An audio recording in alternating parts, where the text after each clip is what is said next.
बंधुओं, श्रीमद् भागवत जी कोई सामान्य ग्रंथ नहीं है, कोई सामान्य पोथी नहीं है। श्रीमद् भागवत जी साक्षात भगवान का वांगमय स्वरूप है, शब्दमय विग्रह है। जैसे भगवान के अनेक प्रकार के विग्रह होते हैं जो कि मंदिरों में शिला से प्रकट होते हैं, उसको मणिमय विग्रह कहते हैं। जो घर में भगवान के सुंदर चित्र विराजमान होते हैं, उनको चित्रमय अथवा लिप्यमय विग्रह कहते हैं। तो ऐसे भगवान के अनेक प्रकार के विग्रह हैं। तो भागवत जी भगवान का कौन सा विग्रह है? तेने यम वांगमयी मूर्ति प्रत्यक्षा वर्तते हरे।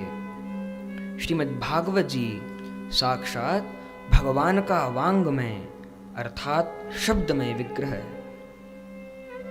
और ये बात कोई भावना के स्तर पर नहीं कही जा रही है, इसका प्रमाण साक्षात भागवत जी में ही विराजमान है। जिस समय भगवान अपनी लीला को संवरण कर रहे थे, नित्य धाम जाने की तैयारी हो रही थी, उस समय श्री उद्धव जी महाराज भगवान के निकट थे। उद्धव जी महाराज ने प्रभु को निवेदन किया, प्रभु आप अब नित्य लीला में जाना चाहते हैं, लेकिन प्रभु हम तो आपके बिना नहीं रह पाएंगे। आपके इतने सारे भक्तजन हैं, वो लोग आपका वियोग कैसे सहन करेंगे? तब प्रभु ने कहा, ठीक है उद्धव, मैं पृथ्वी पर विराजमान रहूंगा। इस रूप में नहीं, इस रूप में नहीं। किस रूप में? बोलते हैं, उस समय ठाकुर जी के हृदय से एक दिव्य तेज पुंज निकला।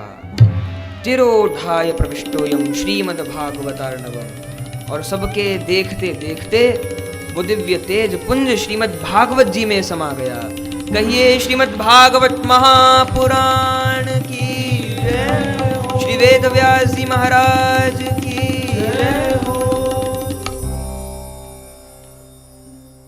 तो श्रीमद् भागवत जी साक्षात भगवान का शब्दमय विग्रह है, वांगमय विग्रह है।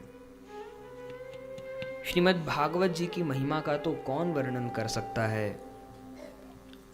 भागवत जी के महात्म्य में स्वयं ठाकुर जी के मुख के वचन हैं, यत्र यत्र चतुर्वक्त्र श्रीमद् भागवतोद्भवम् गच्छामि तत्र तत्राहं गौर यथा सुतवत्सला।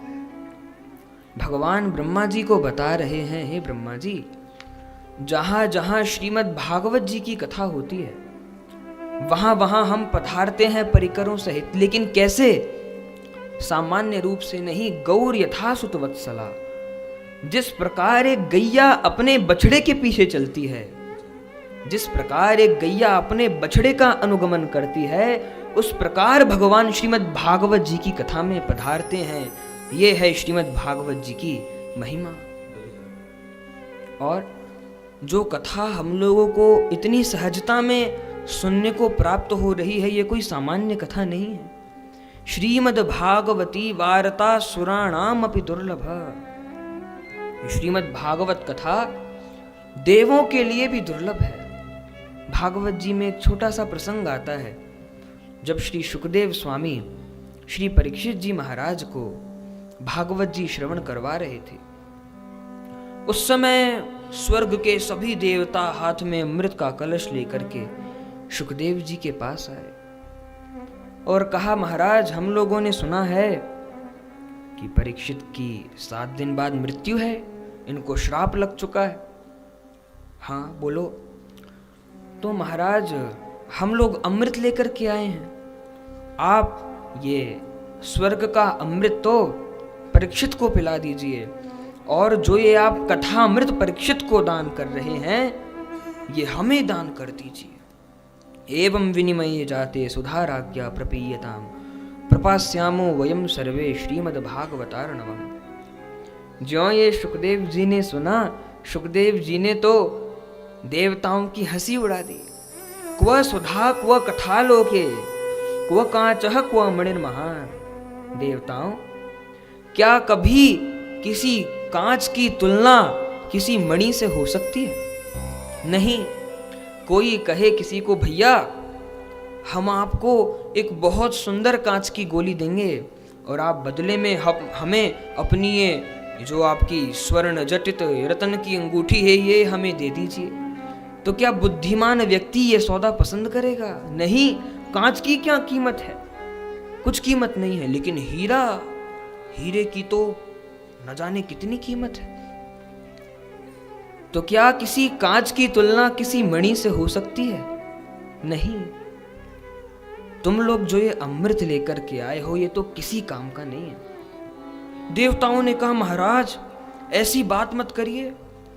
अरे देवताओं ने तो अमृत के गुण गाने शुरू कर दिए। महाराज आपको पता नहीं, जो इस अमृत का पान कर लेता है वो अजर अमर हो जाता है, उसकी कभी मृत्यु नहीं होती, कभी बुढ़ापा नहीं आता, अजर अमर हो जाता है।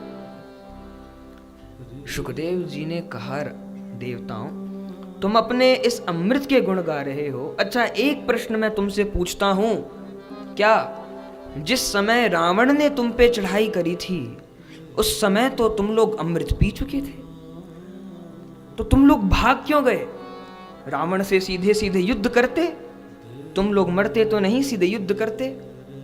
देवताओं के पास कुछ जवाब नहीं। फिर शुकदेव जी कहते हैं देवताओं ये तो तुम्हारे अमृत का प्रभाव है जो कि तुम्हें अभय नहीं बना सकता, और ये जो हम कथा रूपी अमृत श्रवण कर रहे हैं इसका पान किया है श्री काकभुशुंडी जी महाराज ने।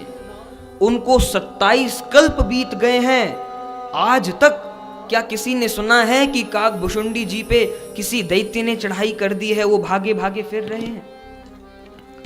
काकभुशुंडी जी को 27 कल्प हो गए हैं भगवान की कथा का आस्वादन करते हुए।